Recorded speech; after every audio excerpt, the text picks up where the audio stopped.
Mensaje número 17 sobre las parábolas. Hoy vamos a hablar sobre la parábola del espíritu inmundo que vuelve. Al final los endemoniados los vamos a pasar aquí enfrente. Vamos a echar fuera demonios o los vamos a meter bien, una de dos. No se asusten. Espero que no suceda. Bueno, si tiene que suceder, que suceda, pero no va para allá. Se van a sorprender de cómo Jesús utilizó esta dinámica, esta realidad para hacer una enseñanza de esto. Y bueno, vamos a abrir nuestras Biblias en Mateo 12:43. Mateo 12:43, ahí en sus Biblias.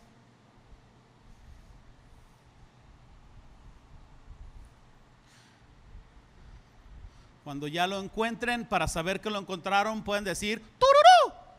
Y entonces yo ya voy a saber que ya. Y no voy a empezar el mensaje hasta que no oiga los tururús. Gracias, Natalia, de los tururús, Órale pues. Estamos aquí en conexión, muy bien. Antes de leer Mateo 12:43, yo ya lo tengo aquí, entonces tururú, no se crean. Fíjense bien, este es el punto al que queremos llegar. Antes de leer esta parábola, esta es la idea que nosotros vamos a perseguir. La parábola del espíritu inmundo que vuelve nos enseña sobre el nunca y sobre el siempre. Nunca debemos de descuidar nuestra relación con Dios y siempre debemos de buscar ser llenos del Espíritu de Dios. Vamos a ver cómo es que podemos llegar a estas conclusiones. Mateo 12:43. Cuando el espíritu, hablando Jesús, obviamente, cuando el espíritu inmundo sale del hombre, anda por lugares secos, buscando reposo y no lo halla. Entonces dice: volveré a mi casa de donde salí, y cuando llega la halla desocupada, barrida y adornada. Entonces va y toma consigo otros 7 espíritus peores que él, y entrados moran ahí, y el postrer estado de aquel hombre viene a ser peor que el primero. Así también acontecerá a esta mala generación. Muy bien. Las parábolas, como hemos estado remarcando una y otra vez, son enseñanzas de situaciones cotidianas o historias que Jesús utilizaba como un ejemplo para mostrar verdades del reino. Y las parábolas tenían un mensaje específico, con un grupo de personas, un destinatario específico. Eran contadas en un momento en específico. No eran nada más porque sí. Yo no creo que explícitamente Jesús tenía su lista. El jueves cuento la del espíritu inmundo y el viernes la de Jesús en las situaciones, conforme a lo que iba sucediendo, inspirado por el Espíritu Santo, claro, contaba estas parábolas. Y les quiero decir algo: todo el estudio de la palabra de Dios tiene que ser hecho por contexto. Si ustedes quieren perseguir la manera más saludable de buscar las verdades de la palabra de Dios, leamos por contexto. Cuando uno lee por contexto, uno entiende. Me explico lo que está sucediendo. Aquí en la reunión yo puedo hacer una broma y decir, no, pues ¿saben qué, hermanos? Yo oro que Dios los cambie, los queme o se los lleve de aquí. Lo he hecho en broma. Pero si nosotros sacáramos estas palabras de contexto y alguien más allá afuera dirá: fui a una iglesia y el pastor ora que la gente se queme en fuego o que se vayan. Pues ¿qué clase de pastor es ese? ¿Cómo cambiaría el contexto sacar algo que está fuera? Una palabra, un contexto, algo fuera de su contexto. Entonces, de la misma manera, si nosotros tomamos solo un versículo de la Biblia fuera de contexto, vamos a llegar a conclusiones equivocadas de lo que dice la palabra de Dios. Y así han empezado tantos grupos religiosos que ahora conocemos como sectas, porque toman solamente un versículo y hacen de un solo versículo una doctrina. Para que algo pueda ser una doctrina fundamental en la Escritura, tiene que ser un mensaje constante y repetitivo. Todo lo demás que no entra en un entendimiento bajo el contexto, más vale ponerlo en un pizarrón de corcho, meditar con más calma en él, antes de tomar conjeturas equivocadas. ¿Me estoy logrando explicar? Las parábolas, más que ninguna otra estudio de la palabra de Dios, deben de hacerse por contexto. De hecho, yo me atrevería a decir que el 50% del entendimiento de una parábola está en su contexto. Si nosotros analizamos el contexto en que fue dicha la palabra, entendemos el ambiente, el mensaje, la actitud y todo lo que estaba sucediendo. Ya entendemos la mitad de la parábola de por qué Jesús está diciendo lo que está diciendo. Entonces, esta parábola del espíritu inmundo que regresa no es la excepción. Jesús está hablando sobre la posesión demoníaca y la dinámica de cómo funciona, para hacer una ilustración y mostrar una verdad del reino, para enseñar una verdad que queremos nosotros perseguir en este domingo y debemos perseguir el resto de nuestras vidas. Una verdad que nos dice: nunca debemos descuidar nuestra relación con Dios. No debemos de ignorar su palabra y rechazar su mensaje al mismo tiempo. Es importante que nosotros entendamos esto. Entonces, dicho todo esto, ¿qué les parece si nos metemos a estudiar el contexto, entender el significado y buscar una aplicación para nuestras vidas? ¿Le entran? Digan tururú. Aquí vamos. El primer punto. El contexto empieza aquí. Jesús advirtió a la generación maligna de lo que le sucedería con esta parábola. El contexto comienza con un grupo de personas que le dice a Jesús que haga una señal milagrosa, poderosa, para que él pueda ser confirmado como el Mesías. Y entonces Jesús aquí está ante esta petición, entendiendo los corazones que se la están pidiendo. Este grupo de personas no estaba pidiendo una señal porque estuviera dudoso y quería una respuesta de saber si era Jesús el Mesías que debían de seguir. Esta generación, como bien lo dijo Jesús, era maligna y adúltera. Y con esa intención de corazón le preguntaron a Jesús: a ver, pruébame a ver si es cierto que eres el Mesías. Y cuando uno está discutiendo con esta gente necia, no señalen ni volteen a ver a nadie, por favor. Pero hay un dicho que decimos: a palabras necias, oídos sordos, ¿verdad? Es inútil discutir con los necios. Cuando tú estás en una situación así y a ver tú y quién sabe qué, si cometes el error de responderle: pues mira, pues por aquí, por allá, y, no es cierto, y quién sabe qué, nunca te van a recibir la respuesta, aunque seas como yo, que siempre tengo la razón. No se crean. No se crean, 98% del tiempo nada más. No se crean. Ese momento, ese tipo de situaciones, uno dice: ¿sabes qué? Ahí muere, ¿verdad? No sé si se saben el chiste del gringo y el mexicano que estaban cazando un pato. Otro día se los cuento, pero como dijo el mexicano: ahí está tu pato, gringo. No le vamos a entrar. Jesús está en este momento parado. Él es el Mesías. Jesús, a este punto de su ministerio, no tiene nada que probar a nadie, no le debe nada a nadie. Porque si nosotros entendemos el macro contexto, el pueblo de Israel venía de un tiempo de 400 años de silencio profético. Por 4 siglos, yo no sé cuántas generaciones quepan en 4 siglos, si 5 o 7 generaciones, pensemos en 7. Por 7 generaciones no había habido un profeta enviado de Dios que se levantara a decir: arrepiéntanse y acérquense a Dios. ¿Cuál te imaginas que era la condición de Israel espiritualmente hablando? Lo vemos manifestado en los religiosos, fariseos, el Sanedrín y todos estos que habían destruido la misericordia y la gracia manifiestas en la ley de Dios. Y de repente se levanta un hombre llamado Juan el Bautista, una voz en el desierto que dice: arrepentíos, porque el reino de los cielos se está acercando. Tras 400 años de silencio, se levanta por primera vez en largo tiempo un profeta, y lo que este profeta dice: arrepiéntete, ponte listo, porque el reino de los cielos se está acercando. ¿Y sabes qué?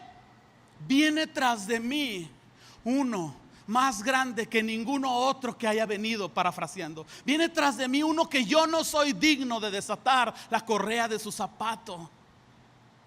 Y luego esa voz de Juan profética empieza a silenciarse y se empieza a levantar la voz de Jesús. El único que hablaba con esa autoridad, el único que hablaba palabras de vida eterna, el único que hacía arder los corazones mostrando las verdades del reino, el único que se presentó con justicia, misericordia y verdad, el único que al verlo veías la manifestación del Padre en él. Y no solo esto, él había hecho milagros, había sanado enfermos, echado fuera demonios, había hecho cosas extraordinarias que ninguno otro podía hacer. Claro que Jesús no tenía nada que probarle a nadie y no iba a dar una señal milagrosa a gente necia que iba a tomar esa señal como algo hecho por Belcebú, como bien lo habían acusado. Este es el contexto de lo que está sucediendo. En pantalla aparece Mateo 12:39, unos versículos antes de esta parábola. Ante esta petición, Jesús respondió y les dijo: la generación mala y adúltera demanda señal, pero señal no le será dada sino la señal del profeta Jonás. Jesús dice: yo no voy a venir a probarte con la sanidad de un ciego, endemoniado, ciego y mudo, que soy el Mesías, porque no es eso lo que yo pretendo hacer. La señal más importante que yo tengo, o que yo voy a poner como muestra de que soy el Hijo de Dios, es que voy a resucitar y vencer la muerte después de 3 días. Por eso Jesús está implicando, aún en manera simbólica, como Jonás estuvo en el vientre de un pez, no una ballena, un pez, por 3 días. Esa es la parte más importante que nosotros debemos de buscar, no el milagro que Dios puede hacer en nuestras vidas, sino el hecho de que Él es quien ha resucitado, y eso nos coloca en grandes beneficios, nos da gran poder. Y no me provoquen porque me aviento otros 6 domingos de resurrección. Calmados. Muy bien, aquí vamos. Esta parábola muestra la relación existente entre Jesús y aquella generación perversa. Jesús pretendió advertir a estos hombres hebreos, a estos judíos, para que fueran conscientes del peligro que podía venir sobre sus vidas si ellos continuaban con esa actitud. A ver, pruébame, a ver si es cierto que eres. Jesús les está diciendo: hey, cuidado, porque si ustedes siguen con esa actitud y no valoran lo que estamos haciendo aquí, claro que tu postrer estado va a ir empeorando espiritualmente, porque te estoy dando la medicina. Tienes cáncer, tienes úlceras, te estamos dando el tratamiento y no lo quieres tomar. No esperes sanar por ti mismo. ¿Me explico? Empeorarás indefectiblemente, ciertísimamente. La presencia de Jesús en la tierra, el hecho de que el Verbo se haya encarnado, el hecho de que Jesús haya sido en forma de Dios y que no haya estimado ser igual a Dios como cosa que aferrarse, sino que se haya despojado a sí mismo y se haya hecho obediente hasta tomar la forma de hombre. Ese solo hecho, que Jesús viniera y proclamara el inicio del establecimiento del reino de los cielos en la tierra, el cual no había venido con esa libertad, era en sí mismo una limpieza y una purificación para la casa de Israel. Sabemos que Jesús fue guiado al desierto para enfrentar a Satanás, vencerlo y probar que un humano puede decir no a la tentación confiando en el respaldo y en el poder y en la fe que tenemos en el Señor. Habiendo hecho estas cosas, proclamando el evangelio, purificando confrontando las mentiras con la verdad que proclamaba, básicamente Jesús estaba limpiando ahora la casa. Correspondía ahora a Israel abrazar esta oportunidad de libertad y llenar esa casa para que alguien más no la ocupara. ¿Me estoy logrando explicar? Este es el mensaje central dentro del contexto que Jesús está poniendo. Pero Jesús ve la actitud diabólica de estos hombres, ve su incredulidad, su escepticismo, y Jesús se adelanta a decir y a entender que este proceso de empeoramiento, de deterioro, ya había comenzado. En pantalla aparece estas palabras de Jesús: generación mala y adúltera demanda señal. ¿Cómo le puedes probar la bondad a un malo que no quiere saber nada de la bondad? Y cuando Jesús está hablando de generación adúltera, no solo se está refiriendo a su pecado sexual físico de adulterio, se está refiriendo a que este pueblo tenía muchas otras cosas en su corazón como adoración, menos al único Dios verdadero, y eso es un adulterio espiritual. Entonces, tenemos el concepto de que Jesús está utilizando el entendimiento de una posesión demoníaca para explicar esta verdad en el reino. Entonces, Jesús toma este conocimiento, el cual, les quiero decir, ya era una ideología popular en Israel, en los judíos. Una ideología popular, la manera en cómo se desarrollaba una posesión demoníaca. Sabemos por otros pasajes de los evangelios que le llevaron a Jesús endemoniados que estaban enfermos mentales. Sabemos del endemoniado, los endemoniados gadarenos que estaban desnudos, poseídos por demonios. Sabemos que le llevaron a Jesús a un hombre endemoniado, ciego y mudo. Sabemos que Jesús sanaba a todos los endemoniados. Sabemos que la posesión demoníaca era una realidad, y de alguna manera, aunque no hay detalles de cómo se hace y nos esforcemos tanto por establecer normas y todo esto, estos son conceptos comunes a los que ellos y nosotros sacamos conclusiones, y que era algo que ya estaba en entendimiento de las personas. Por lo tanto, Jesús lo utiliza como un ejemplo y dice: así como funciona esta posesión demoníaca, funciona el deterioro espiritual de una persona que no aprovecha el que el Señor le haya perdonado sus pecados. Jesús está citando dos aspectos importantes en cuanto a la posesión demoníaca. Versículo 43: el espíritu inmundo sale del hombre y anda por lugares secos. Por la experiencia, lo que ellos habían visto, ellos sabían que los espíritus inmundos buscaban moradas estables. Sabemos también por otros pasajes en las escrituras, yo no sé cómo le hacían, pero había exorcitantes, estas personas que hacían exorcismos por su cuenta. Yo no sé si venían de dónde o cómo le hacían. Yo no entiendo cómo antes de la resurrección alguien pueda echar fuera un demonio, ni nos vamos a meter en esos asuntos, pero pues le hacían su luchita, ¿no? Cobraban y hacían ahí sus chambitas, o se ponían de acuerdo ahí con un palero y le hacían el cuento. Yo no sé, pero el libro de los Hechos nos dice de los 7 hijos de Zebedeo, creo, y un demonio puede más que ellos, y a los 7 los regresa desnudos por querer exorcizar en el nombre de Jesús, no siendo realmente un hijo de Dios. Entonces sabemos, y ellos sabían, que los demonios les gustaba permanecer en posesión de esa persona, que no les gustaba estar fuera, que si por alguna razón un exorcista, echaba fuera un demonio, este demonio regresaba, ¿verdad? Porque buscaban de alguna manera situaciones estables. La segunda mención de Jesús sobre la posesión demoníaca es este versículo 44, que Jesús dice: 7 espíritus peores. Yo no quiero ofender a nadie ni hacer a nadie sentir mal, pero yo he estado en sesiones de liberación de demonios en donde no he estado dirigiéndolo, y años atrás he estado muy ansioso porque he estado con personas que cada vez, en cada liberación, quieren echar fuera los 8 espíritus, porque son 7 peores más el que estaba. Y ahí están: llevamos el cuarto, hermanas, llevamos el cuarto, vámonos por el sexto, y no, que llegó otro y se fue, y si entró no salió. No es una regla, no es algo que tiene que suceder. Quizás el discernimiento del Espíritu Santo sí te guíe a ocasiones en las que una situación se pueda dar así, pero no es una regla que debemos perseguir. Ojo con esto: Jesús no está enseñando una nueva revelación sobre la posesión demoníaca. Era una ideología ya establecida. Jesús está utilizándolo como una parábola. Entonces Jesús menciona 7 espíritus peores.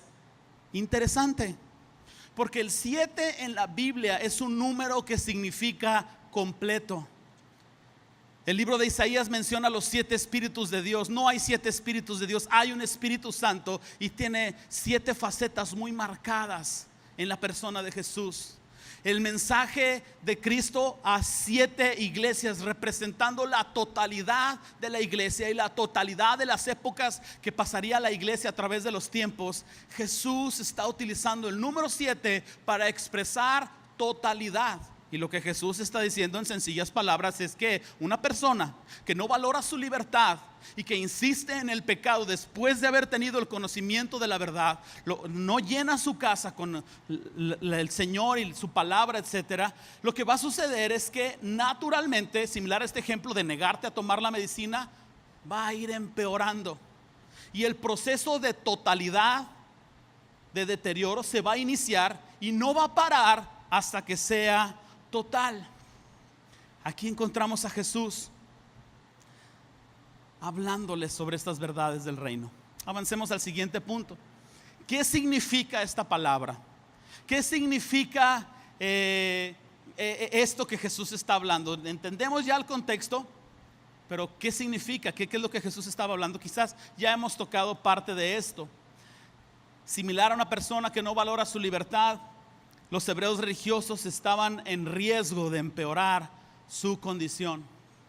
Porque una cosa es tener un periodo largo de silencio profético, y otra cosa es tener la palabra de Dios, escuchar la palabra de Dios, escucharla los domingos y no vivirla los lunes. Es lo mismo que rechazar el mensaje de Dios. Aquel que oye la palabra, sé que Karina lo dejó claro el domingo pasado, sí, ¿verdad? Aquel que oye la palabra y no la hace es un necio. En una manera distinta está rechazando la verdad y la libertad y a Dios mismo, y naturalmente esta persona de una u otra forma empeorará su condición. Y aquí está Jesús ofreciéndoles un renuevo total y mejorado del pacto que ellos tenían. Jesús está ofreciéndose como un único sacrificio, un total sacrificio, siendo Él el Cordero de Dios, derramando su sangre. Ya no iba a haber necesidad de matar más toros y más machos cabríos. Ya no habría necesidad de todos los restos de rituales religiosos. Una sola ofrenda iba a hacer perfectos a los santificados para siempre. Y está aquí Jesús ofreciéndoles la salvación por fe, por gracia, la justificación por fe, gratuitamente. Y estos hombres todavía deliberadamente le están pidiendo una señal. No tenemos tiempo de ir al libro de Génesis capítulo 6. En casa con calma lo pueden hacer. Pero antes del diluvio, antes de que el Señor le enviara a Noé a construir el arca, el Señor sabía que era una generación mala, perversa y adúltera. Los tiempos de Noé eran sumamente perversos y violentos, a tal grado que el Señor dice que la maldad del hombre va continuamente en mal hasta ser total. Entendemos por qué el Señor acortó la vida del ser humano. Si tú has leído el relato de Génesis, te darás cuenta que Noé creo que tenía 930 años, Matusalén 970, ya no me acuerdo, los hombres que vivían 700, 800 años. Actualmente nuestro promedio de vida se supone, dicen que 100, pero la verdad es que ya andamos en los 80 y a los 40 ya tenemos las espaldas hechas pedazos, ¿verdad? Una parábola del reino, ¿no? Con 40 años de experiencia, un narcotraficante hace garras nuestro sistema judicial. 40, 50 años de experiencia, pedófilos y traficantes de órganos no pueden ser aplacados por la ley, por la misma corrupción que hay. Y yo pudiera continuar. Con 40 años de experiencia, el hombre prueba una maldad depravante, con una tendencia total hacia el mal, hacia el mal, hacia el mal, naturalmente porque está alejado de Dios. Pero el mensaje central, lo de las cosas interesantes de esta parábola, es que aquel que escucha entonces la verdad y no la abraza en su corazón, quizás se acelera el proceso de empeorar su condición. Y bueno, a simple vista la parábola nos hace ver, a simple vista uno pudiera llegar a pensar una conjetura equivocada, que un espíritu inmundo puede regresar a una persona a volverla a poseer cada vez que este demonio quiera. Va, la ve vacía y vuelve a entrar. Entonces no es exactamente así como suceden las cosas. Nosotros debemos de entender que no es la manera como funciona en la dinámica en el reino. Ojo con esto: la reincidencia de un demonio en una persona, o la reincidencia de la maldad, no nomás es un demonio, el concepto de abrazar la maldad y vivir en pecado, la reincidencia a la maldad depende totalmente de la actitud y el corazón de las personas. El que escucha la verdad y quiere vivir por ella es como esta mujer que derramó el perfume a los pies de Jesús, conscientes del perdón, adoradores por siempre, queriendo vivir en esta libertad, pero aquel que no está rechazándole deliberadamente. Ojo con esto. Yo no creo que nosotros debemos de vivir en temor, pensando que, ay, no oré yo hoy, no oré, la noche va a venir un demonio y me va a tomar cautivo. No tengas miedo, no vivas en ese temor. No es un legalismo de una instrucción, de un tiempo de oración. Es una tendencia, es un sentir de fe y de tomar una decisión de seguir a Jesús y de amarle y de buscar su palabra y de cambiar la dirección en la que veníamos a la dirección en la que el Señor nos envía que vayamos. Es una intención del corazón lo que determina que tú valores y te mantengas en tu libertad. Hasta aquí vamos bien. Tampoco debemos de caer en misticismo de ver demonios en todos lados. Se ponchó el carro, el demonio poncha llantas, échalo fuera, unge la llanta para que no se ponche.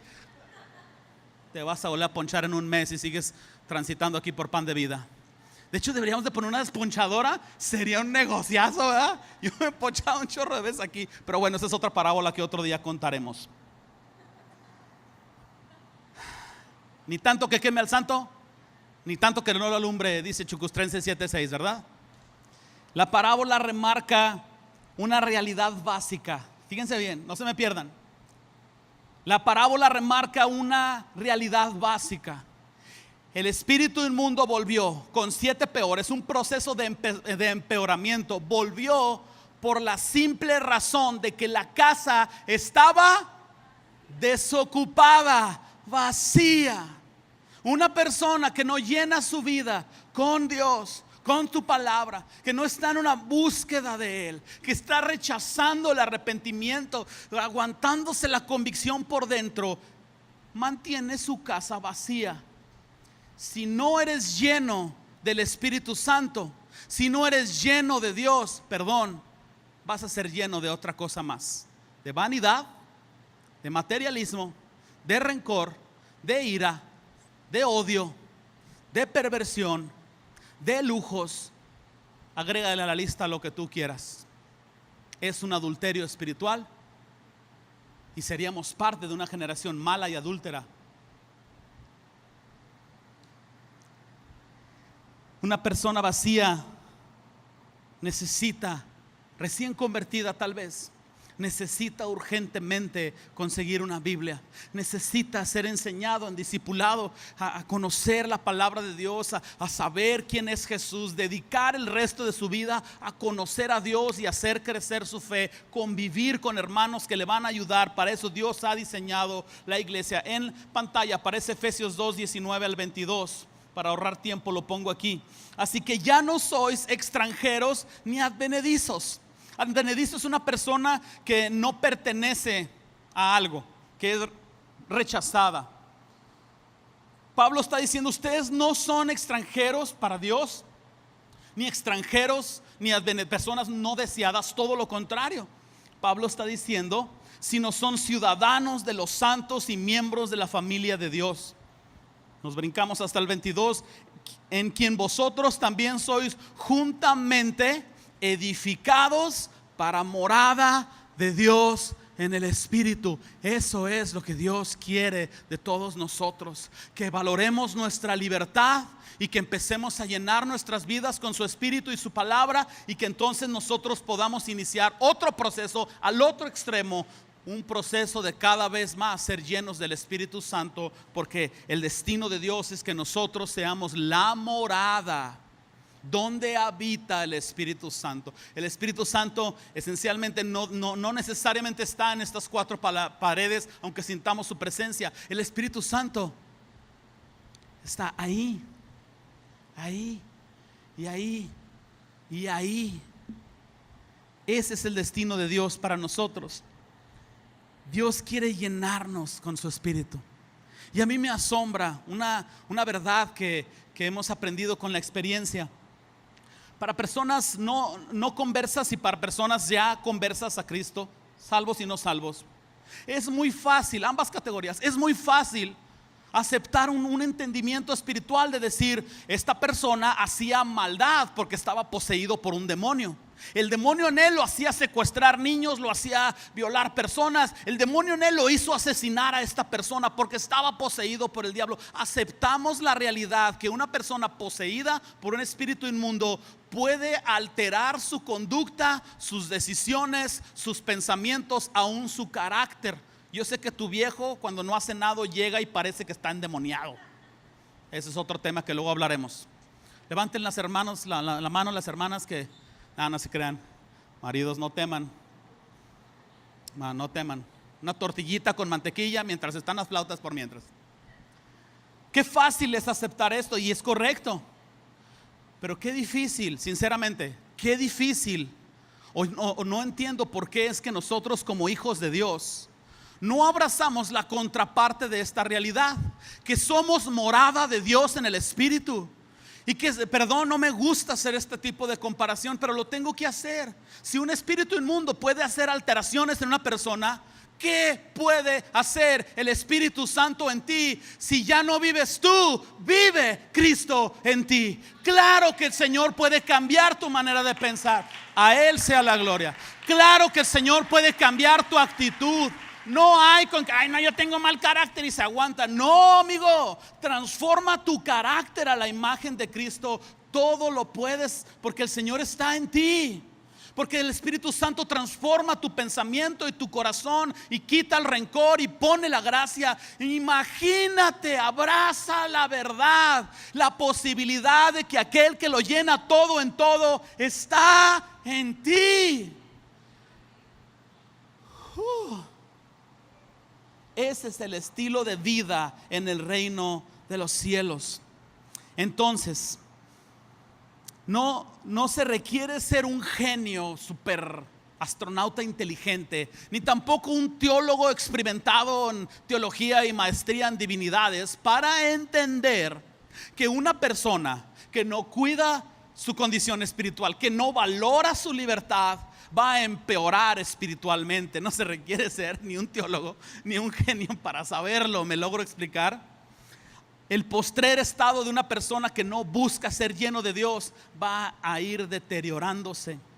La clave está en entender que Jesús está utilizando la posesión demoníaca y el empeoramiento de una posesión demoníaca de una persona no arrepentida como una parábola que define la tendencia y la verdadera intención de nuestro corazón. Y la pregunta es, ¿cómo aplicamos esto a nuestras vidas? Jesús está advirtiendo a la generación judía de aquel tiempo, y a través de su palabra que nos llega a nosotros, nos está advirtiendo a nosotros también de los riesgos que nosotros podemos tomar. El riesgo de empeorar nuestra condición espiritual, el riesgo de que nosotros podamos rechazar la palabra de Dios con solo oírla y no vivirla. El riesgo está latente para nosotros hoy. Póngamelo como quiera, pero todos aquí levantaríamos la mano con los 10 dedos hacia arriba de las personas que no les juzgamos, pero que hemos sabido que hacen su viaje y se van al mundo. Hombres que caminaron firmes en la fe y de repente algo sucedió y no les vemos firmes en la fe. No tanto asistiendo a una iglesia, sino el empeoramiento espiritual aún en los hijos de Dios se da. Diga una cosa la teología o diga otra cosa, esto es una realidad que nosotros experimentamos. Quizás algunos digan nunca fue salvo, otros digan la apostasía es posible, pero nuestra condición espiritual importa. ¿Estamos de acuerdo en todos en esto? ¿Cómo pudiera una persona que ya ha sido libre, lavado en la sangre de Cristo, que tiene una casa espiritualmente hablando de tu corazón, limpia, ordenada y adornada, cómo pudiera una persona que se supone que debe de vivir así, cómo pudiera abrir las ventanas de su corazón y aceptar todo tipo de ideología y de mentalidad y de filosofía hueca que este mundo nos vende? El iPhone nuevo, el estatus de esto, no está mal las relaciones sexuales antes del matrimonio, la unión libre es algo que es aceptado por Dios, la unión matrimonial entre miembros del mismo género ya ahorita es lo que la tendencia social tiene. Tenemos que poner soluciones a nuestra sociedad según el género. Los niños tienen derecho a escoger qué sexo quieren practicar desde su niñez. Podemos regalarles preservativos para que no se embaracen. Forniquen, pero no se embaracen. ¿Cómo pudiéramos nosotros? No estoy incitándoles a ser religiosos. Estoy incitándoles a renovar nuestro entendimiento y a no conformarnos a este mundo. ¿Me están siguiendo? La aplicación de esta parábola es muy interesante porque sinceramente yo no estoy tan seguro. Lo digo con tantas reservas. Además, para mí es imposible que una persona que ha sido lavada en la sangre de Cristo pueda en algún momento, después de su decisión de fe, no estar lavada con la sangre de Cristo y tener que decir: me cubro con la sangre de Cristo cada vez que va a orar o a hacer algo. Yo no creo que una persona que ha sido lavada en la sangre de Cristo, nacida de nuevo, morada de Dios en el Espíritu, pueda volver a ser poseída por un espíritu inmundo. O está el Espíritu Santo en ti, o está el espíritu inmundo. No pueden cohabitar los dos. Intenta manejar tú y tu esposa al mismo tiempo y uno de los dos tiene el volante. No me refiero al matrimonio, me refiero al carro. No se puede. Naturalmente el Espíritu de Dios, ¿verdad?, impulsaría fuera toda fuerza de maldad si tú estás llenando tu casa con el Espíritu de Dios. Quizás no puedas volver a ser poseído por un demonio, pero si puedes abrir tu corazón a filosofías que van a alterar tu pensamiento y tus convicciones y bajar el estándar. Si ahora todos bailan, yo también bailo. Si todos toman en un restaurante, yo también tomo en un restaurante. Y bajar tu estándar espiritual. Has sido lavado por la sangre de Jesús. Tu casa está limpia, ordenada y adornada. Manténla así. Mejor aún, llénala con toda la posibilidad del poder de Dios que está accesible para tu vida. Quizás para los judíos en este tiempo era factible la reincidencia, el volver a ser poseídos por un demonio después de un exorcismo, porque ellos todavía no se habían beneficiado del nuevo pacto que Dios nos ofrece ahora a nosotros. El Señor dice a través del profeta Ezequiel: haré un nuevo pacto con ellos, pondré mi ley en sus mentes y en sus corazones, pondré mi espíritu en ellos para que hagan mi voluntad. Y ese es el nuevo pacto, el hacer de nosotros una morada de Dios en el espíritu. Entonces nosotros tenemos los beneficios del nuevo pacto. Yo no creo que una persona cristiana puede ser poseída por un demonio, pero sí creo que una persona puede ser oprimida y tener ataques espirituales, que muchos los hemos tenido, y eso no significa estar endemoniado. Es una lucha que nosotros tenemos en oración. Sí creo que a veces el temor exteriormente puede venir, un demonio puede venir, una maldad la podemos permitir y estar en opresión o una fuerte influencia espiritual. Hombres, sigan viendo programas sensuales. No va a entrar en ti un demonio de pornografía, pero sí te va a oprimir y va a influenciar tus decisiones y tus pensamientos, aun cuando el Espíritu Santo esté dentro de ti, porque estás decidiendo abrazar otro tipo de pensamientos e ignorar la voz que está dentro de ti. Aplicaría lo mismo con las mujeres en el área emocional y pudiera continuar con esta línea. No renovar nuestro pensamiento, no llenarnos de Dios, nos vuelve frágiles ante las filosofías de este mundo, ante la maldad que nos rodea. Y la Escritura hace fuertes advertencias al respecto. Vayan en sus Biblias al libro de Hebreos. Vamos a encontrar el capítulo 6, versículo 4 del libro de Hebreos.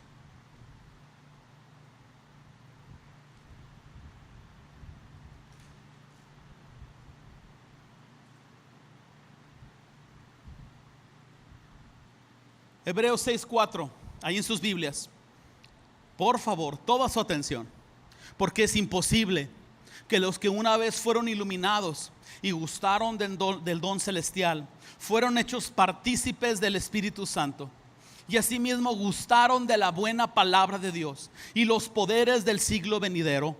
¿Qué dice el versículo 6? Y recayeron, sean otra vez renovados para arrepentimiento, crucificando de nuevo para sí mismos al Hijo de Dios, exponiéndole a vituperio. ¿Qué nos dice Hebreos 6? Que si tú inicias un proceso de deterioro, hay un riesgo de que llegue un momento que 7 espíritus, totalidad, sea total tu actitud de rebeldía para con el Señor. Ojo con esto. Yo sé que estoy caminando sobre el filo de la navaja. Quisiera leer este mismo pasaje en la Nueva Traducción Viviente para ver si lo podemos dejar un poco más claro. Está aquí en pantalla. Pues es imposible lograr que vuelvan a arrepentirse los que una vez fueron iluminados, aquellos que experimentaron las cosas buenas del cielo y fueron partícipes del Espíritu Santo, que saborearon la bondad de la palabra de Dios y el poder del mundo venidero, y que luego se alejan de Dios. Es imposible lograr que estas personas vuelvan a arrepentirse. Al rechazar al Hijo de Dios, ellos mismos lo clavan otra vez en la cruz y lo exponen a vergüenza pública. Una de dos: o un no cristiano por un tiempo escucha la palabra de Dios y luego dice no quiero esto, e inicia su proceso de deterioro total por rebeldía, por necedad, por maldad. O existe el riesgo que un cristiano empiece a alejarse cada vez más de Dios y empieza a perder ánimo de buscar al Señor, y empieza la apatía. Cada vez que hay apatía en una persona, yo sé que es el problema: hay pecado, porque el pecado empieza con incredulidad. Satanás le dijo a Adán y a Eva: no morirás. Entonces crees la mentira y empieza la incredulidad y empieza el desánimo en tu vida. Cuando una persona se aleja de nuestra congregación y de nuestra comunidad, debemos de ir por ella, pero cuando se aleja es porque su corazón ya está lejos de Dios y naturalmente hay presencia de pecado en su vida, y ese proceso de riesgo se inicia. Hebreos 10:26, adelanten unas hojas ahí en sus Biblias, dice Hebreos 10:26: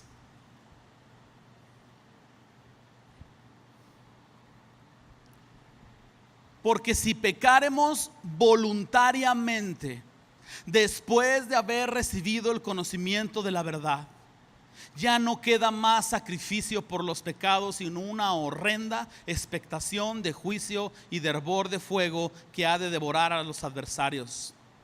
Observa con precaución estas palabras: si pecaremos voluntariamente después de haber tenido conocimiento de la verdad. Tómalo por el lado que tú quieras, antes de ser convertido o después de ser convertido. La Escritura no nos lo está dejando claro.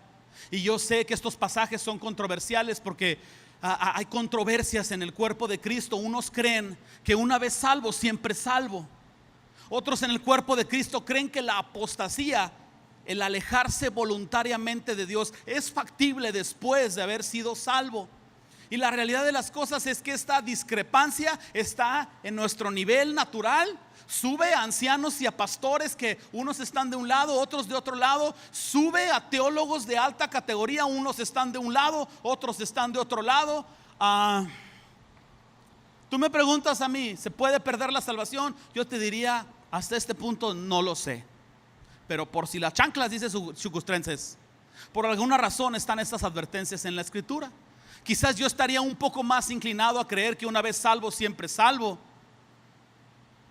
Y sé que algunos casos de algunas personas no nacieron de nuevo y por eso se alejan. Pero he conocido personas de viva voz que han fluido en el Espíritu Santo y que han gustado de los dones celestiales y han sido llenos del Señor, y los he visto alejarse y a cometer los pecados más viles. De manera que no es posible, al menos yo lo reconozco públicamente, yo no he podido hasta el día de hoy resolver esta controversia. Yo sé, yo lo digo esto, y a lo mejor muchos de ustedes no van a saber a quiénes estoy citando, pero yo sé lo que han citado los reformadores, y respeto profundamente a Lutero, a Calvino, a Huss. Respeto profundamente a los teólogos contemporáneos como Bierkhoff, Wayne Grudem y otros que se han levantado, el puritano Watson en los 1800. Pero también hay teólogos del mismo nivel, en la misma categoría, como Brown, como Mahoney, como Lemaitre, como Allen, como Patterson, que se mantienen en una posibilidad de que la salvación se puede perder. Yo no sé si lo podemos resolver, pero sí sé algo: si nos enfrascamos en esa lucha que sí ni no, sino todo lo contrario, estamos perdiendo el punto. Dices, ¿cuál punto? Esta verdad espiritual de que si nosotros no atendemos nuestra condición espiritual y si insistimos en el pecado, empeoraremos. ¿Estás de acuerdo conmigo? Se pierda o no se pierda la salvación, tu fe disminuye cuando tú no estás buscando al Señor. Tu ánimo se afecta cuando tú no estás en adoración. Tú te empiezas a convertir apático, y lo he mencionado antes. Si tú recuerdas un tiempo en tu vida en el que tú estuviste en una condición espiritual mejor, más en fuego, más apasionado, más insistente en buscar a Dios. Era un deleite para ti esas noches de leer la Biblia, dormirte con audífonos, con alabanzas. Era para ti un éxtasis espiritual. Y ahora lo recuerdas con añoranza.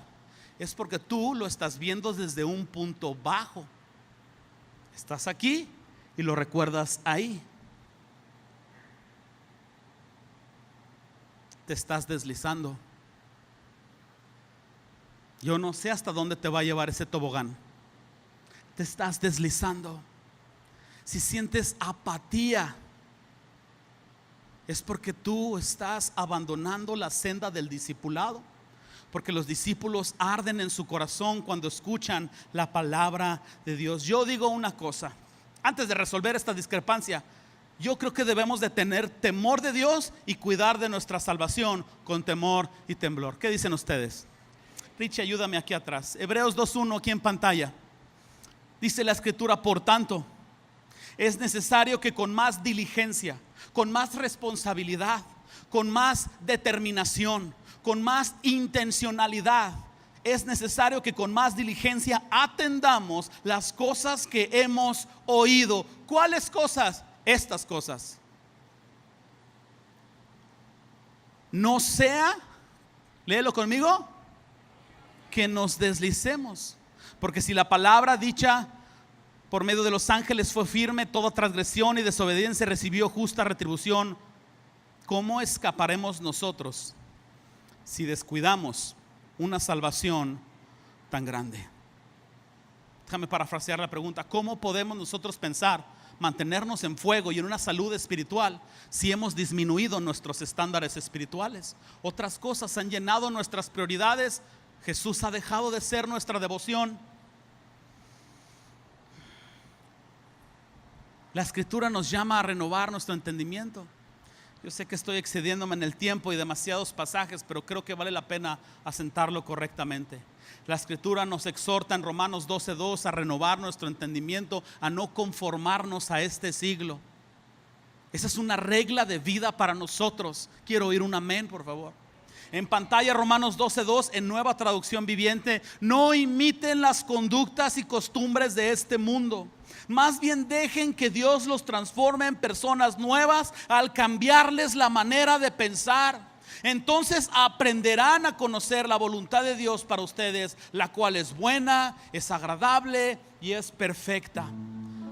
1 Corintios 6:19 al 20 aquí mismo en pantalla. Esta pregunta es para nosotros. ¿O ignoráis que vuestro cuerpo es templo del Espíritu Santo, el cual, pon tu mano ahí en tu corazón, el cual está en vosotros, el cual tenéis de Dios, y que no sois vuestros? Al ser comprado por la sangre de Cristo, tu vida ya no te pertenece a ti, le pertenece a Jesús. Y tú tienes que decir: Señor, ¿qué quieres que haga? ¿Cómo puedo agradarte? Quiero hacer este plan en mi vida. ¿Estás de acuerdo con esto? Quiero involucrarme en esto. ¿Estás de acuerdo con esto? Ya no vivo yo, mas vive Cristo en mí. Continúo leyendo este pasaje: porque habéis sido comprados por precio. Glorificad pues a Dios en vuestro cuerpo y en vuestro espíritu, los cuales son de Dios. En conclusión, el significado de esta parábola del espíritu inmundo que vuelve: Jesús está advirtiendo a la generación de aquel tiempo del posible deterioro espiritual si ellos rechazaban el mensaje de la palabra de Dios. Y eso es latente para nosotros hoy. Una persona que ha sido lavada en la sangre de Cristo debe de hacer crecer su fe, debe renovar sus pensamientos a la imagen de Jesucristo, debe llenar su vida con la palabra de Dios, debe ser lleno constantemente del Espíritu Santo en oración, en adoración, congregándose, buscando al Señor con todo su corazón. Debe poner en práctica lo que escucha, viviendo la palabra de Dios. Una persona que ha sido lavada en la sangre de Cristo debe de honrar a Dios con toda su vida, la forma en cómo vives, tiene que decirle al mundo: wow, ese hombre está lleno del Espíritu de Dios. La parábola del espíritu inmundo que vuelve nos enseña sobre el nunca y sobre el siempre. Nunca debemos descuidar nuestra condición espiritual y siempre debemos de buscar ser llenos del Espíritu Santo. Cierra tus ojos un instante para evitar distracciones.